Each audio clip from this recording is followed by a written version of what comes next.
Well, howdy folks, I'm Max Stevens. I buy old records. Pretty soon I'm going to be kind of back into it, going out and cautiously looking around. Bear with me for a few more episodes shot here in the house. Want to do this right. Today, I had a question from one of our viewers out there that said, Brother Mac, for that's who I am. How do you tell the difference between real and bootleg 45s? Sun Records is my specialty, so I'm going to show you some of the general ways you can not get burned on a reproduction. Reproduction records, they started up, generally about 1972-73. There was a notorious guy named Richard Miner who bought up a bunch of old stock record pressing, the pressing plates, old original labels, etc., from all sorts of rockabilly labels, different pressing plants. Most notoriously Sun Records. And so for a while there, 72, 74, 75, he was pressing up all these faked Sun Records, sometimes using original stampers and the original labels. So some of those are pretty good. Most aren't. He didn't really get in trouble till he started to do bootleg Elvis stuff. Then he got into some trouble. Real bad trouble legally. So anyway, let's take a look at some examples. Let's look at Just Walking in the Rain by the Prisoners. That's a real one there. It's pretty. Let me put my specs on here. Trying out some new reading glasses. Looking closely at this, you can see here, here, and here the push marks. These are faint but noticeable. Notice the crispness of the label, particularly between Memphis and Tennessee, you see a real sharp-looking comma. Little difference, right? Makes all the difference in the world. Let's look at the bootleg of this. Kind of noticeable. Label is a little too faded and washed out. This came originally with the more famous yellow label or this orange label. But look at there. The writing is pretty terrible. It was taken off of a bad photograph. And indistinct, the comma is all but missing there. Same as on the flip. Also in the dead wax, that's the part of the record that, well, it's the dead wax. This one says U45, U76, and a 72. The 72 is not the year it was pressed. That denotes the pressing plant.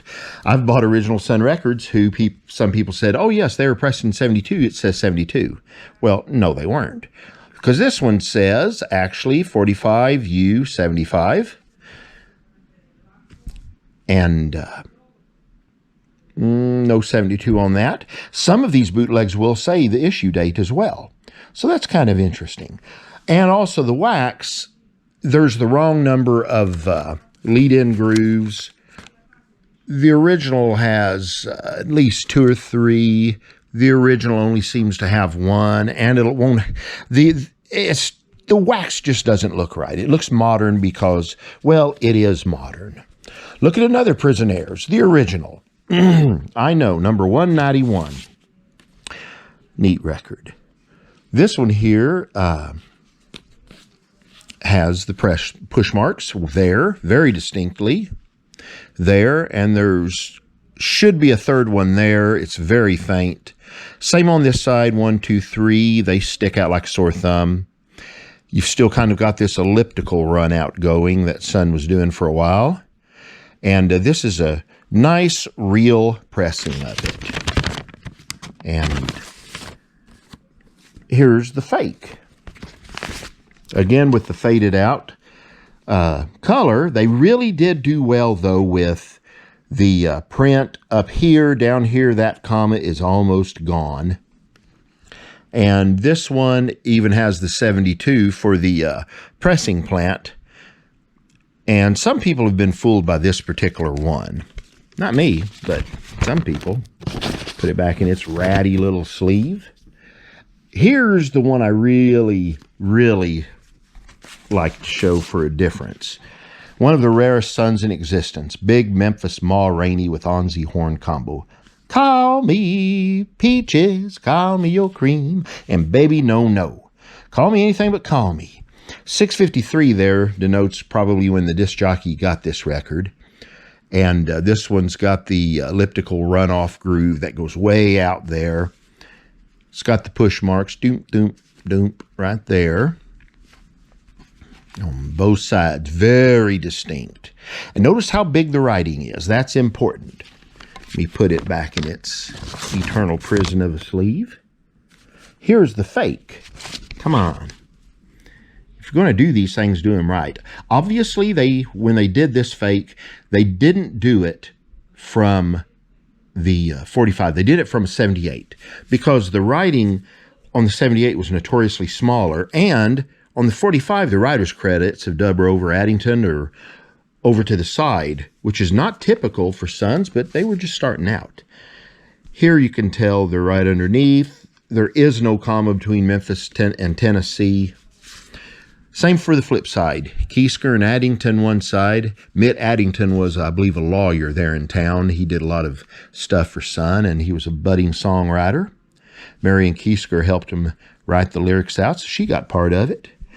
And in the Dead Wax, it doesn't have 72. It's got a couple little odd markings, and then U72 because that's the matrix number. So they did it, but they really didn't. They didn't do a really good job. If you're going to try to make reproductions, make them right. So that's kind of the main thing to look for. No push marks. No push marks, and look in the Dead Wax. I'll show you one, I think, in a minute that's going to say the issue date. And look for really crappy printing. Sun wasn't the greatest at what they did, but their stuff was very distinct. Here is a beautifully done bootleg from the same people. This one was never on bright green wax, but the label is just gorgeous, absolutely. But another thing, you see the sun rays, they stop just shy of the hole. On the unused labels, they go clear to the center for a small hole, and then they're punched out. Well, this one doesn't have push marks. I've seen them added. This one, though, it does say in the Dead Wax, you probably can't see it, 45 U74-72, issued 1973. So that's not really an attempt to fool anybody. None of those are, but people have been fooled by them. People are foolish folks. Here's a couple more examples. Sun, number 177, Handy Jackson. I need that on a 78, folks. If you have it, sell it to me. I'll pay you well. Same here. I've got a copy, but it's got a little piece out on the edge. Peace out, man. 213 Jones Brothers. They're not particularly great, well done. This one looks pretty good, but they never existed as 45 pressings. They were 78 only. That kind of makes it easy. And there were a lot of different ones put out. This is neat. This is a Charlie Feathers Jungle Fever on K. This one's pressed horribly off center, and it fooled me for a moment because I found this in the middle of Nowheresville, Oklahoma, in a rural setting in a junk store for $1. And I was saying to myself, hey, wait a minute. This thing is supposed to be on a blue label.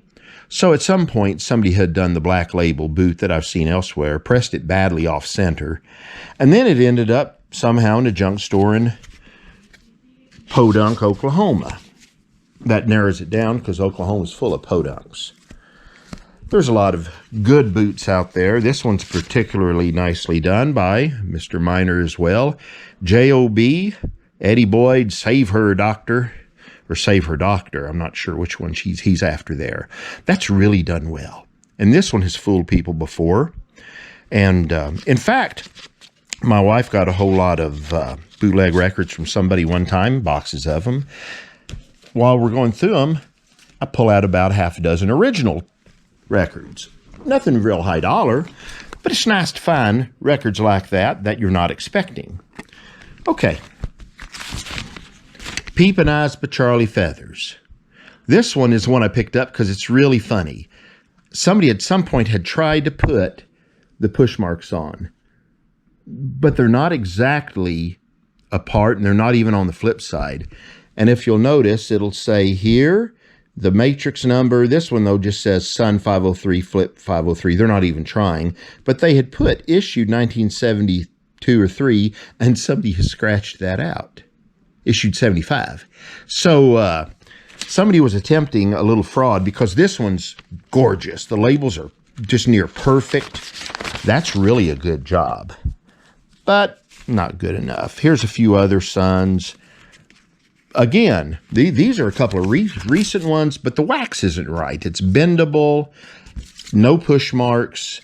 The color is just a little off. You can tell that it's a photograph and not an actual printing. So the dot matrix on this in the sun rays isn't quite right. Oh, but they're well done, though. These sound especially good. A lot of the boots were taken off of original 78s that weren't in great shape, so you get hiss and all aplenty. There's a few. I think that's ones we were looking at, various things. So anyway, folks, you can pick them up cheap. When you can, they're fun. Play them. Don't play your originals that way. Or you can get fooled by them on eBay, because there's people on eBay who just don't care, and they're going to tell you it's original. You get it, it's fake. Then you got to go through the return system. Well, anyway.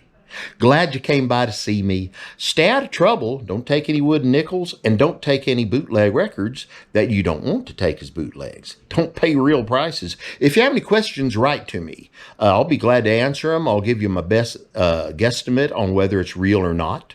And we'll get through this together. I'm going to put these rare records away.